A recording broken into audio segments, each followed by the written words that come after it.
करते थे, 400 500 किलोमीटर दूर तक जंगल रहते थे। तो बोले अब घर का रास्ता नहीं मिल रहा है, अब भूख प्यास के मारे तड़प। राजा सोचने लगा मैं किसी पेड़ के नीचे लेटूंगा तो शेर आके खा जाए, मेरे घोड़े को मार दे। और भूख प्यास से मारे बिल्कुल गला सूख रहा है, पूरे दिन भर से दौड़ रहा था शिकार करने के लिए। अब भगवान क्या होगा। तो उसको जो है एक 4 नाल की लड़की हाथ में कोई जानवर का शिकार लिए हुए, डंडा वंडा लिए हुए आई।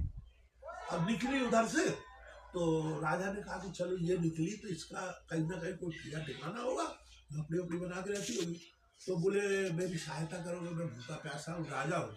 बोले सहायता तो करूंगी पर एक शर्त पे करूंगी, तुमको मैं खाना भी खिलाऊंगी और पानी भी पिलाऊंगी और विश्राम भी करा दूंगी कुटिया में, पर तुम्हें विवाह करना पड़ेगा मुझसे। तो राजा ने कहा कि ये 4 नाल ली, वो तो भयंकर सूरत उसकी और बीभत्स रूप में और शिकार विकार किए हुए, वो तो ऐसे ही रहते हैं ऊट पटांग में। तो इससे कैसे विवाह करेंगे। बोले हाँ या ना में जवाब दो। तो राजा ने सोचा कि मैं अगर हानि करता हूँ तो मैं तो मर जाऊंगा, शेर वेर खा जाएंगे और भूख प्यास से वैसे मर रहा। तो बोले हाँ मैं तुमसे विवाह कर लूंगा, तुम मुझे भोजन करा दो, पानी पिला। तो ले गई अपनी कुटिया। अब कुटिया में ले गई तो उसका बूढ़ा बाप लेटा हुआ था। वह बूढ़ा बाप लेटा हुआ और जगह जगह हड्डियां पड़ी जानवरों की, कहीं शराब की बाटलें पड़ी, कहीं कुछ पड़ा। वो तो फटाक वैसे हो गए। दुष्ट आदमी के काम ऐसे ही रहते हैं, वो तो भटके हुए हैं, कोई कथा सुनते नहीं, भगवान की धर्म का ज्ञान है नहीं उनको। तो पिताजी ने पूछा कि बेटा कौन है तुम्हारे साथ में।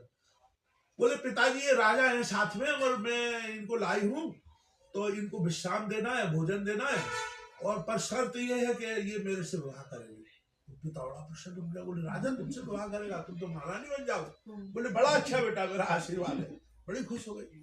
अब क्या हुआ कि राजा बाध्य हो गए, उसे खाना वाना खिलाया, पानी दिया, उससे विवाह हो गया राजा का। अब विवाह हो गया और उसने अपने कुछ जादू मंत्र जानती थी, कुछ ये तामसी विद्या जो रहती ना, तंत्र, तो उसने राजा को ऐसा बस में करा कि राजा अपनी राजधानी भूल गए, उसी के साथ रहते।